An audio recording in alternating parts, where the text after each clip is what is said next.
Hey guys, कैसे हो आप सभी लोग। Welcome back to my channel. अब इस एपिसोड की स्टार्टिंग में हमें क्वान रोंग के लीडर टूबा टाइसन को दिखाया जाता है, जो कि मार्शल डुओ को अपने सामने देख हंसते हुए उनसे कहता है कि मेरा पर्सनली इस टियान्यू एम्पायर में आने का एकमात्र रीजन ये है कि मुझे अभी भी मार्शल से अपने पुराने स्कोर्स को क्लियर करना है। तो अब इधर दूसरी ओर मार्शल डुओ भी टूबा टाइसन को यहाँ पे देख कहते हैं कि ओह, मैं आखिर ये कैसे नहीं देख सका।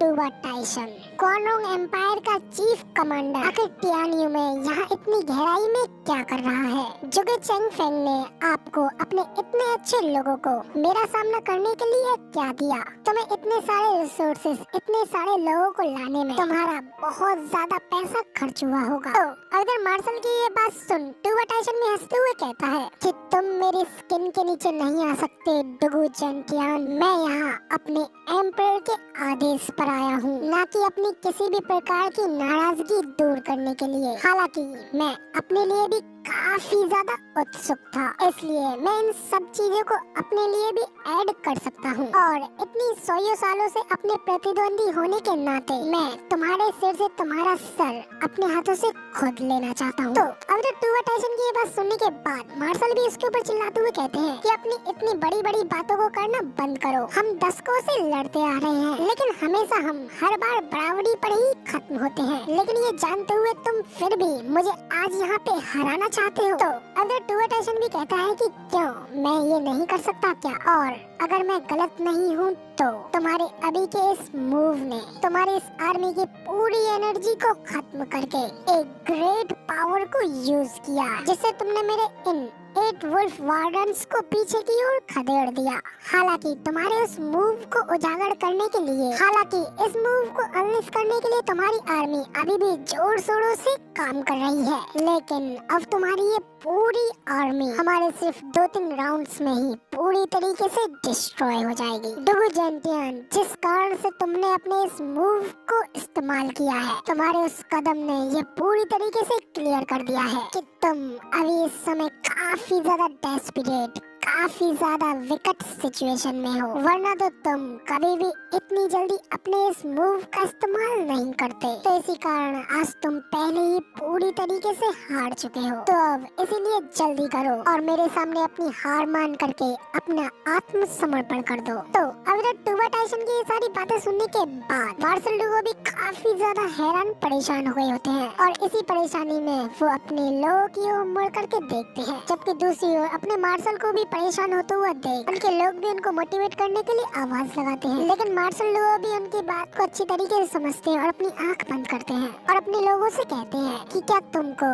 वो लॉन्ग गूज गोड्स याद है जिससे कि हम 10 माइल्स पहले गुजरे थे। वो चौक पॉइंट उन्हें वापस से होल्ड करने के लिए एक अच्छी जगह है, इसलिए हम एक बार फिर ड्रैगन सोल का यूज यहाँ से दूर भागने और गोड्स की ओर भागने के लिए करेंगे, और अब सिर्फ एकमात्र यही हमारी जीत की संभावना है। तो अब इधर सेकंड ब्रदर भी मार्शल की ये बात सुन हैरान होते हुए कहता है कि मार्शल, क्या आप हाई प्रीस्ट स्कार्चिंग के बारे में भूल गए हैं, और ये लॉन्ग गोड्स वही होगा जहाँ पे कि हमारी इस लाइफ का एंड होगा, इसीलिए हम वहाँ नहीं जा सकते। तो अगर ये सुन मार्शल डुओ भी कहते हैं कि हवा ने लॉन्ग गूज की पत्तियों को फैला दिया है, और एक बार अंदर आने के बाद लॉर्ड कभी नहीं हारेगा। और यही हमारे लिए हाई प्रीस्ट की एक लास्ट एडवाइस थी कि मैंने ये सब इस वर्ल्ड, इस संसार के लिए किया, और अपनी जीवन की कीमत चुका करके अपने लॉर्ड के ऑर्डर्स का उल्लंघन किया। तो अब इसीलिए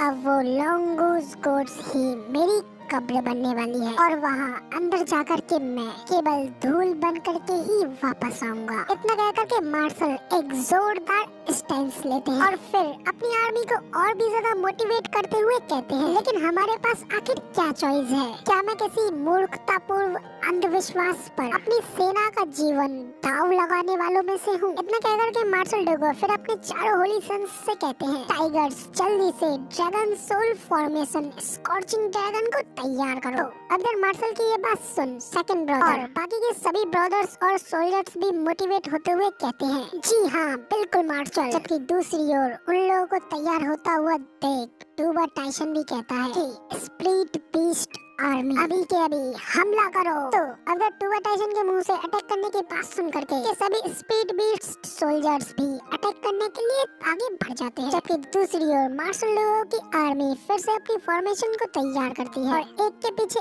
एक सभी लोग चैन बना करके अपनी अपनी पावर को एक दूसरे की ओर आगे की ओर ट्रांसफर करते जाते हैं। और वो सारी की सारी स्पिरिचुअल पावर सबसे आगे जाती है हमारे मार्शल लोगों के अंदर, और इस सारी एनर्जी की वजह से वो सभी के सभी लोग ड्रैगन फॉर्मेशन में कवर हो जाते हैं। इसके बाद मार्शल डुगो अपने एक स्पेशल मूव स्कॉर्चिंग ड्रैगन का यूज करते हैं। उनके इस मूव से एक बड़ा सा ड्रैगन अपीयर होता है और अपनी आवाज की एक जोरदार दहाड़ मारता है, जिस वजह से कॉर्नरोंग आर्मी के सामने एक जोरदार आवाज की वेव निकलती है और उस वेव की फोर्स इतनी ज्यादा होती है कि उस मूव से वो सभी स्पिरिचुअल बूस्ट और वो लोग दूर जा करके घायल हो जाते हैं। और इसी बात का फायदा उठा करके मार्शल डुगो अपने उस ड्रैगन इसके के अंदर मार्शल डुगो और उनकी सारी आर्मी फॉर्मेशन के अंदर आ गई होती है। लॉन्ग क्रूज की ओर तेजी से अपने उस ड्रैगन को लेकर के भाग जाते हैं। इसे देख स्लॉटर वुल्फ टूबा टाइसन से कहता है, कमांडर वो लोग तो यहाँ से बच करके निकल गए, अब आखिर हम लोग क्या करें? तो ये सुन टूबा टाइसन कहता है कि डुगो आर्मी अब और ज्यादा फाइट लड़ने में कैपेबल नहीं है,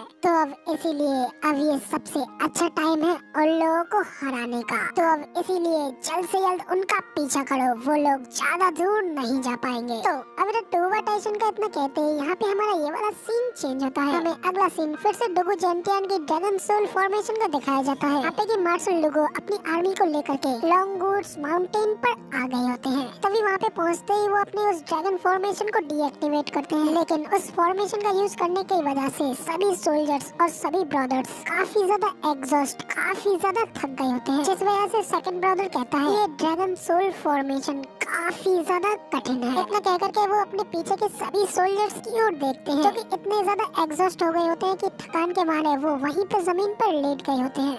इधर दूसरी ओर हमें मार्शल डुगो को भी दिखाया जाता है, जो कि माउंटेन में खड़े होकर के आगे जाते हुए सेकंड ब्रदर से कहते हैं कि तुम हमारे इन सभी सोल्जर्स के नुकसान का हिसाब लगाओ। तो अगर मार्शल डुगो को इतना कहते ही हमें कुछ समय बाद का सीन दिखाया जाता है, जहाँ पे कि येलो बॉय इन सब चीजों का हिसाब लगाने के बाद मार्शल डुगो के पास आता है और मार्शल डुगो से कहता है कि मार्शल हमारे लगभग 3 लाख भाई मारे गए हैं। तो अब इधर मार्शल लोगों को भी दिखाया जाता है, जो कि उस माउंटेन की फॉर्मेशन पता नहीं क्या है उसके सामने खड़े होते हैं। वो इतने सारे सोल्जर्स के मरने के बाद सुनकर के कहते हैं कि लड़ाई शुरू होने से पहले 1/3 सोल्जर्स को हारना ये डुगो आर्मी का अब तक का सबसे बड़ा लॉस है। मैंने अपने इतने सारे लोगों को फेल कर दिया है। इतना कहकर के मार्शल डुगो आगे एक चट्टान की ओर आगे बढ़ने लगते हैं और वही होती है लॉन्ग गूस घाटी।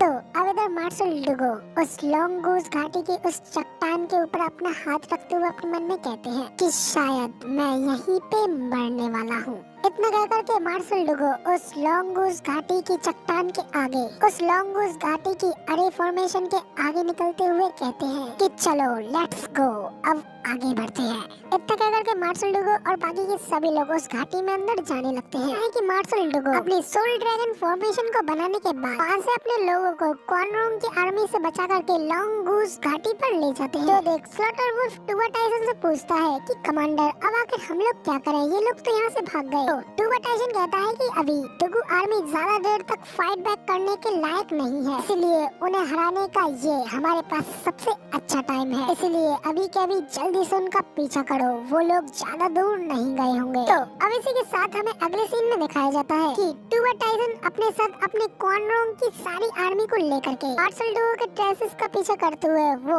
लॉन्ग गूस घाटी तक पहुंच गया होता है। तभी उसे उसके ठीक सामने लॉन्ग गूस घाटी भी दिखाई देती है, जो देख पहले वो हैरान होता है और अपने सभी साथियों को रोकने के लिए कहता है, क्योंकि लॉन्ग गूस घाटी के और पास से काफी सारी अलग एनर्जी रिलीज हो रही होती है। इधर टूबा टाइसन को रोकने के लिए कहता हुआ देख करके स्लॉटर किंग भी पूछता है कि कमांडर आखिर क्या हुआ, क्या कुछ गलत है? तो टूबा टाइसन कहता है कि उस ओल्ड डुगो को अपने थके हुए साथियों की वजह से यहाँ आसपास करीब ही होना चाहिए और यहाँ पे इसके अलावा 100 मील के और पास ऐसी कोई जगह नहीं है जहाँ पे कि मिलियंस ऑफ सोल्जर्स की आर्मी को छुपा करके रखा जा सके। सिर्फ और सिर्फ ये अजीब से धुंध ही उन्हें छुपा करके रख सकती है। इतना कहने के बाद फिर टूबा टाइसन अपने विंड वुल्फ से कहता है, हाउलिंग विंड वुल्फ मेरी बात सुन सुनो, अपने साथ कुछ अनुभवी एक्सपर्ट्स को चुन करके एक स्काउट बनाओ और जा करके इस धुंध के अंदर स्काउट करो, देखो कि वहाँ पे अंदर आखिर क्या हो रहा है और जल्दी से आकर के इस सब के बारे में हमें रिपोर्ट करो। तो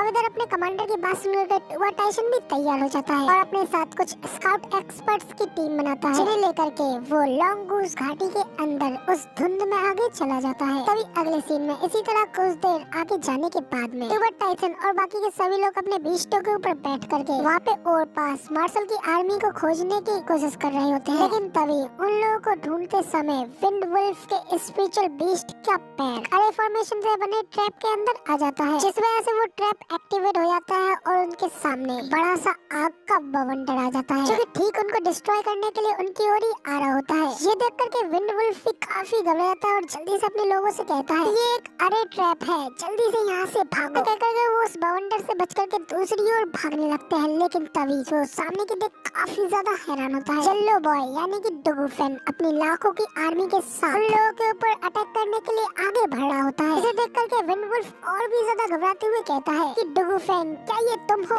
डुगू फैन उसकी बात का कोई जवाब नहीं देता और अपनी सेना के साथ उसके ऊपर अटैक करने के लिए आगे बढ़ रहा होता है। जो देख विंड वुल्फ अपने स्काउट के साथ जल्दी से वहाँ से अपनी दुम दबा करके भाग जाता है और कहता है कि डुगू फैंग अगर तुम्हारे अंदर हिम्मत है तो तुम मुझसे बाद में फाइट लड़ना। इधर हमें डुगू फैंग को दिखाया जाता है, जो कि वहाँ पे उन लोगों को भागते हुए देख करके वहीं पे रुक जाता है और तभी अचानक से उसके पीछे खड़ी उसकी सारी सेना भी गायब हो जाती है, यानी कि वो सब कुछ उसके पीछे खड़ी वो सारी सेना एक छलावा होती है। तभी इधर हमारा सेकंड ब्रदर भी आता है और डुगू फैंग से कहता है बिग ब्रदर क्या वो लोग असल की एम्प्टी सिटी टैक्टिक्स से धोखा खा गए? तो तभी डुगू फैंग कहता है कि हाँ, लेकिन मुझे नहीं पता कि मार्शल अभी और कितनी देर तक इस एम्प्टी सिटी को हाइड करके रख पाएंगे या फिर कब तक वो क्वाड्रोंग के लोग बिना किसी रोक टोक के अपनी लाखों की बड़ी आर्मी के साथ हमारे ऊपर हमला करेगा। अब डुगू फैंग के इतना कहते ही हमें फिर से विंड वुल्फ की ओर दिखाया जाता है, जो कि बड़ी तेजी से लॉन्ग गूस घाटी की उस धुंध से बाहर निकल करके टूबा टाइसन की ओर आ रहे होते हैं, जिसे देख टूबा टाइसन भी हैरान होते हुए कहता है हाउलिंग विंड वुल्फ आखिर क्या हुआ? मैंने जो सुना उसे देख करके ऐसा लगता है कि आपको अभी धोखा दिया गया है। तो तभी विंड वुल्फ भी कहता है कि कमांडर ठीक आपके अनुमान के अनुसार डुगू आर्मी ने वहाँ पे अंदर अपने कैंप को सेटअप कर लिया है, लेकिन उन्होंने अपने और पास जगह जगह पर कई सारी अरे फॉर्मेशंस को बिछा रखा है और हम लोग अपनी सेना में नंबर बढ़ाने के लिए अपने इन स्पेशल बीस्टों को उन पतली घाटियों में नहीं ले जा सकते। लेकिन इसके अलावा अगर हम लोग वहाँ पे सिर्फ कुछ लोग ही गए तो हम लोग जरूर ही हार जाएंगे। अब इधर विंड वुल्फ की ये बात सुनकर टूबा टाइसन को भी एक शौक लगता है और वो अपने मन में कहता है हाँ, ऐसा भी पॉसिबल हो सकता है कि डुगू आर्मी के पास अभी भी उनकी ज्यादातर स्ट्रेंथ बची हुई हो। तो क्या इसका मतलब ये है कि मैं गलत था?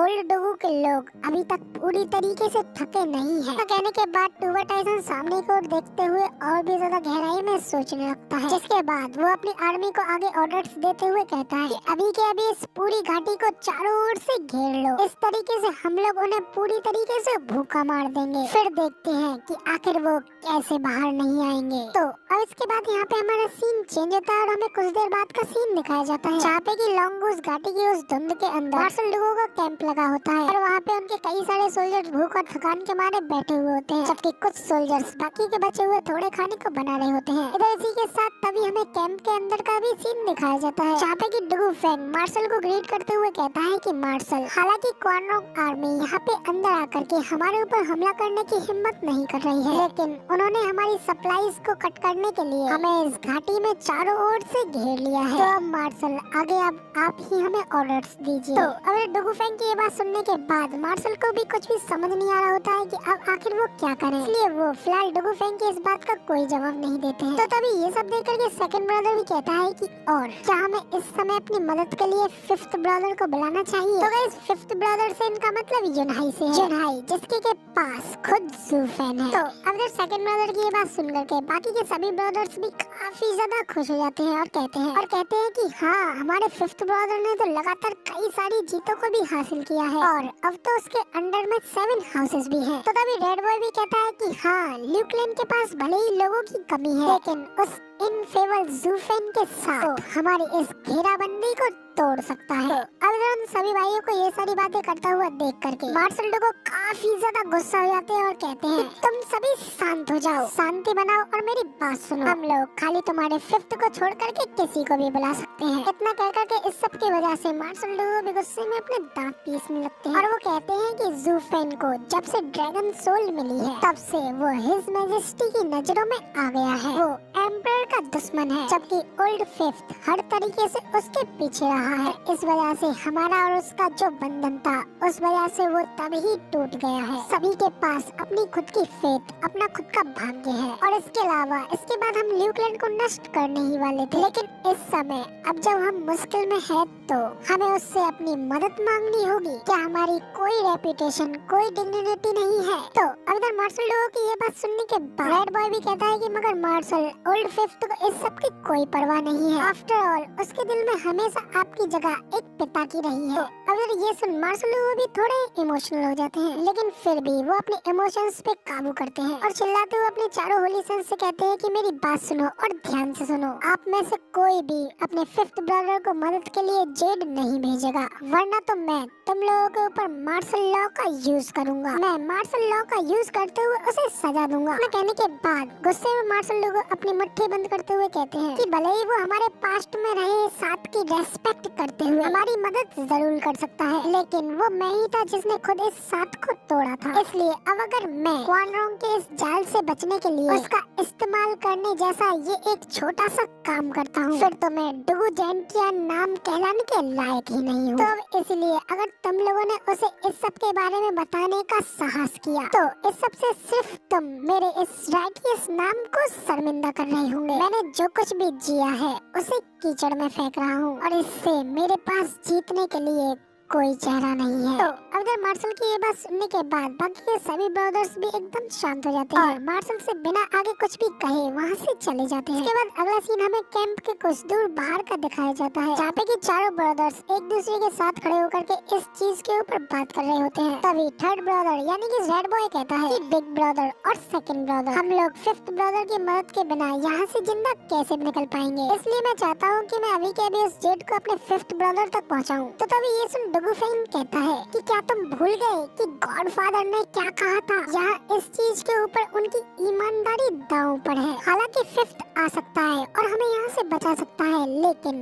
गॉडफादर उनका क्या? तो तभी ये सुन सेकंड ब्रदर भी कहता है कि big brother, third brother, fifth brother, क्या तुमको इस सब चीज के बारे में अजीब नहीं लगता? तो तभी डुगु फेन कहता है कि अजीब, लेकिन क्या अजीब? तो सेकंड ब्रदर उन्हें बताते हुए कहता है कि हिज मैजेस्टी ने हमें रीजन स्टेट और ल्यूकलैंड के बाद भेजा और वहाँ तक हमने आराम से शांतिपूर्वक ट्रैवल किया, लेकिन फिर ल्यूकलैंड और रीजन स्टेट की जंग खत्म होने पर उनका हमारे पास वापस इंपीरियल कैपिटल में लौटने का आदेश आया। सेकंड ब्रदर की ये बात सुन डुगु फेन भी कहता है कि तो आखिर इस सब में क्या अजीब है? क्या ये बिल्कुल क्लियर नहीं है कि अगर इंपीरियल कैपिटल किसी घेराबंदी में होगी तो हिज मैजेस्टी मदद के लिए हमें ही बुलाएंगे? तो ये सुन सेकंड ब्रदर कहता है कि नहीं, इस सब में कोई इशू नहीं है, लेकिन हम सभी अच्छे से उनकी महिमा, उनकी मैजेस्टी को जानते हैं। वो एक अच्छा बेनिफिट पाने के लिए ल्यूकलैंड और रीजन स्टेट के बीच युद्ध शुरू करवाने वाले मास्टरमाइंड हैं। तो क्या आपको सच में लगता है कि वो किसी दूसरे के हाथों इतनी आसानी से सरप्राइज्ड हो जाएंगे? क्या ऐसा हो सकता है कि प्राइम मिनिस्टर जुगे उन्हें इतनी आसानी से आश्चर्यचकित कर सके? लेकिन आर्गुमेंट के लिए मान लीजिए हिज मैजेस्टी ऐसा नहीं करते हैं, लेकिन कोई भी अच्छी तरीके से जानता है कि सबसे ज्यादा करीबी मदद ही सबसे ज्यादा फास्ट होती है। लेकिन दोनों पक्ष को कुछ भी हासिल करने देने में असमर्थ बना देने वाला एक ऐसा इस तरीके का जल्दबाजी वाला फैसला क्यों लेगा? तो इसलिए मैं इस बात को मेंशन तो नहीं करना चाहता, मगर लेकिन हमारे ऊपर घात लगा करके किया गया वो हमला और ये सारी सिचुएशंस क्लियरली किसी की भी साजिश का संकेत दे रही है। और अगर ये हिज मैजेस्टी का आदेश नहीं होता तो हम इतनी ज्यादा जल्दबाजी करके इस जाल में नहीं फंसते। तो अब जब सेकंड ब्रदर की ये बात सुनने के बाद डुगु फेन भी काफी ज्यादा हैरान होते हुए कहता है कि क्या इसका मतलब ये है कि वो आदेश बिल्कुल फेक था और उस नकली आदेश से जुगे चेंगफेंग ने हमें इस खतरनाक जाल में फंसाया? तो क्या इसका मतलब ये है कि इंपीरियल कैपिटल गिर गई और इस समय हिज मैजेस्टी की वो इंपीरियल सील जुगे चैंग फेंग के ही हाथों में है, और अगर ऐसा है तो सिर्फ यही कारण है कि वो एक इंपीरियल ऑर्डर को नकली बनाने में कैपेबल हो सकता है। तो इधर ये सुन सेकंड ब्रदर कहता है कि मैं इस सब के लिए बिल्कुल क्लियर तो नहीं हूँ, लेकिन ये जरूर जानता हूँ कि कोई है जिसे कि इस सब के बारे में क्लियरली पता था। तो अब इधर सेकंड ब्रदर की ये बात सुन बाकी ये तीनों भी काफी ज्यादा हैरान होते हुए उससे पूछते हैं कि आखिर कौन है फिर। तो सेकंड ब्रदर कहता है कि ल्यूक लेन का स्टीवर्ड ज़ूफेन। क्या आप भूल गए कि ज़ूफेन को इस बारे में अच्छी तरीके से पता था कि हम लोग उसके ऊपर हमला करने के लिए आने वाले हैं, लेकिन फिर भी वो बिना किसी दिक्कत के अपने बिजनेस को करने में ही लगा रहा। वो उस समय भी आराम से रीजन स्टेट को लूटता रहा, लेकिन उस समय हमें लगा कि उसका वो बर्ताव कॉमन ही है, हमें अपने नेचर की तरह ही खुद को अहंकारी दिखा रहा था, इसलिए हमने उसकी इस चीज के ऊपर बिल्कुल भी ध्यान नहीं दिया। लेकिन बाद में अब इस पॉइंट पे आकर के मुझे ये क्लियरली पता चल रहा है कि वो ये अच्छी तरीके से जानता था कि वो क्या कर रहा है। वो तभी उस समय भी ये जानता था कि उसकी और हमारी ये लड़ाई कभी भी नहीं होने वाली है। तो अब तो सेकंड ब्रदर की ये बात सुन डुगू फैन और बाकी ये सभी लोग भी काफी ज्यादा हैरान हो जाते हैं। अभी डुगू फैन हैरानी में कहता है कि तो तुम्हारे कहने का मतलब ये है कि ज़ूफेन और जुगे चैंग फेंग वो दोनों ही मिल करके हमारे इस कंट्री को बेचने के फिराक में है। फिर तो इसका मतलब ये है कि अब अगर हम अपने इस एंड पे अपने फिफ्थ ब्रदर को मदद के लिए बुलाते हैं तो वो बिल्कुल पॉइंटलेस ही रहेगा। तो ये सुन सेकंड ब्रदर कहता है कि शायद ऐसा नहीं है। जब फिफ्थ ब्रदर हमारे साथ में था उसने केवल एक बार भी अपने ल्यूक लेन के स्टीवर्ड ज़ू की फूड चेन में सबसे टॉप पर रखने की इच्छा को कभी भी उजागर नहीं किया। स्टीवर्ड ज़ू सच में काफी ज्यादा कठोर है, लेकिन उसने कभी भी अपने मास्टर को नीचा नहीं दिखाया। वो यहाँ तक कि एंड तक उनकी रेस्पेक्ट भी करता रहा। तो इसीलिए मुझे इस बात के ऊपर पूरा यकीन है कि हमारी डुगू आर्मी के ऊपर लगी इस घात में ल्यूक लेन की इसमें कोई भूमिका नहीं है, और भले ही इससे उनका कुछ लेना देना हो, लेकिन हमारे फिफ्थ ब्रदर के आसपास के साथ हमारे फिफ्थ ब्रदर के पास जरूर ही कोई रास्ता होगा, और फिर इस सब के बाद हम ज़ूफेन से इसका एक प्रॉपर एक्सप्लेनेशन लेंगे। तो इधर रेड बॉय कहता है कि मगर लेकिन फिर गॉडफादर का क्या। तो इधर सेकंड ब्रदर कहता है कि हाँ, गॉडफादर की ईमानदारी काफी ज्यादा इम्पोर्टेंट है, लेकिन मैं क्राउचिंग फॉरेस्ट टाइगर डुगुलिन मौत से डरता हूँ, और इसीलिए मैं मदद के लिए फिफ्थ ब्रदर को बुलाऊंगा, और इस बात की सिर्फ मैं ही जिम्मेदारी उठाऊंगा, जिस वजह से उसे बुलाने का ब्लेम गॉडफादर पर नहीं आएगा। तो अब इधर सेकंड ब्रदर की ये बात सुन डुगू फैन भी उसकी ओर अपना हाथ आगे बढ़ाता है, जो देख सेकंड ब्रदर भी काफी हैरान होता है। तभी डुगू फैन कहता है कि आखिर तुम इसे अकेले कैसे संभाल सकते हो, मैं भी तो खुद भी एक डरी हुई बिल्ली हूँ। तभी दूसरी ओर ये सब देख फोर्थ और थर्ड भी अपना हाथ आगे बढ़ाते हुए कहते हैं कि हम चारों भाई अपने एम्बिशंस को पूरा करने के लिए साथ में जिएंगे और साथ में ही मरेंगे, और अब क्योंकि आप जीना चाहते हैं तो हम भी जीना चाहते हैं। न कह करके वो चारों भाई अपने अपने हाथ को एक दूसरे के सामने लाते हैं और यूनाई तक मैसेज पहुंचाने का ब्लेम अपने अपने चारों के ऊपर लेते हैं। तो अब इतना करने के बाद वो अपने पास से एक जेट स्लिप निकालते हैं और उस पर अब तक की अपनी सारी सिचुएशन लिख करके ल्यूक लेन में मदद के लिए भेज देते हैं। इसके बाद वो जेट स्लिप भी ल्यूक लेन में जाने के लिए बड़ी तेजी से वहाँ से निकल जाती है कि बाहर खड़े मार्शल डुओ की नजर भी उस जाते हुए जेट स्लिप के ऊपर पड़ती है, जिसे देख मार्शल डुओ कहते हैं कि अरे मूर्ख बच्चों, तुम्हारे सामने अभी बहुत लंबा रास्ता है, तो इसीलिए ये सबसे अच्छा होगा कि मैं खुद इस कलंक को अपने ऊपर ले लूं। अब इधर मार्शल डुओ के इतना कहते ही यहाँ पे हमारा सीन चेंज होता है, और भाई फाइनली इतने टाइम के बाद हमें ज़ूफेन के थंडर क्लाउड माउंटेन का सीन दिखाया जाता है, जहाँ पे कि ज़ूफेन और मेडिसिन किंग एल्डरली, जो कि काफी ज्यादा घायल होने की वजह से लेटे हुए होते हैं, उनके सामने होते हैं। तभी मेडिसिन किंग कहते हैं कि एल्डरली सचमुच काफी ज्यादा मजबूत सिर वाले आदमी हैं। उन्होंने अपनी टफ साइड दिखाने के लिए अपनी मेरिडियंस को भी दांव पर लगा दिया। क्या ये चीज सचमुच मरने के लायक भी थी? तो इधर मेडिसिन किंग की ये बात सुन ज़ूफेन भी हंसते हुए कहता है कि आपको मार्शल का कट्टरपंथी जैसा दिमाग कहीं नहीं मिलता। क्या तुम भी सिर्फ मुझे हराने के लिए ही हमारी शर्त पर 100 पिल मीटिंग में अपना खून नहीं बहा रहे हो, इसलिए तुम भी एल्डरली से बिल्कुल भी कम जिद्दी नहीं हो। तो इधर ज़ूफेन की ये बात सुन करके मेडिसिन किंग भी हंसते हुए कहते हैं कि हाँ बिल्कुल, एल्डरली अपनी मार्शल आर्ट के लिए सबसे ज्यादा फैंटास्टिक है और मैं मेरी पिल के लिए सबसे ज्यादा फैंटास्टिक हूँ। दोनों ही अपने ये अपने सेल्फ इंटरेस्ट के लिए अपना सब कुछ दांव पर लगाने के लिए तैयार है। इसका मतलब तो एल्डर ली और मैं हम दोनों ही एक ही रास्ते पर हैं। तो ये सुन ज़ूफेन भी हंसते हुए कहता है कि सचमुच मुझे आप लोगों का कैरेक्टर, डेडिकेशन और अपने आप को संवारने की योग्यता बहुत ज्यादा पसंद है। तो तभी इधर मेडिसिन किंग भी कहते हैं कि उस समय मैं एक बहुत बड़े डिजास्टर से बच गया और अब मैं एक 9th ग्रेड का एल्केमिस्ट हूँ। तो इसीलिए स्टीवर्ट ज़ू, आपकी इतनी ज्यादा केयर के लिए मैं आपको धन्यवाद करता हूँ। लेकिन इस समय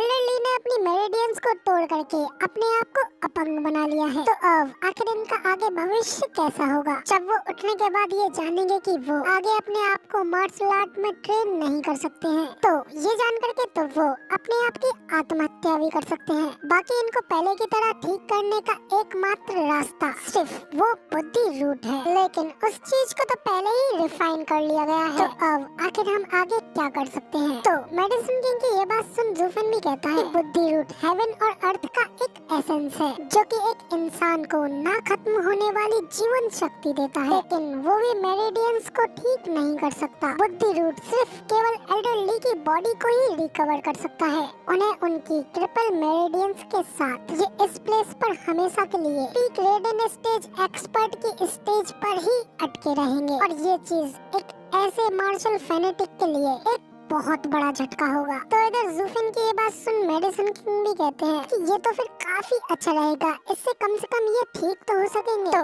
अब इधर ये सुन ज़ूफेन भी हंसते हुए कहता है कि आप गलत है एल्डर ली। अगर ये बात उनकी ताकत वापस देने की ही होती तो मैं उन्हें एक युद्ध कठपुतली बना देता जिसकी हड्डियां स्टील जैसी एकदम सख्त और अलौकिक शक्तियां वाली होती। लेकिन क्योंकि मैं उनकी मदद करूंगा तो मैं केवल इन्हें बचाने तक ही नहीं रुकूंगा बल्कि उन्हें एक नई ऊंचाइयों तक ले जाने के लिए भी मेक श्योर करूंगा, वरना तो ये एल्डर ली के लिए बुरा है और मेरे लिए भी बुरा है। अब इधर ज़ूफेन की ये बात सुनने के बाद मेडिसिन किंग भी थोड़े खुश होते हुए कहते हैं कि तो इसका मतलब ये है कि स्टीवर्ट ज़ू के पास जरूर इसका कोई रास्ता है। तो ज़ूफेन कहता है कि हाँ ऑफ कोर्स जरूर है, वरना तो अगर ऐसा नहीं होता तो मैं पहले ही उन लोगों की फाइट के बीच में जाकर के उनकी फाइट को रुकवा देता। जब चूंकि मेरे पास उन्हें बचाने का एक रास्ता था तो मैंने उन्हें पूरी तरीके से जाने दिया और अपनी इस फाइट को कंप्लीट करने दिया। इतना कहकर के ज़ूफेन अपने पास से एक पिल की बोतल को बाहर निकालता है और उस बोतल को वो मेडिसिन किंग को दिखाते हुए कहता है इसमें एक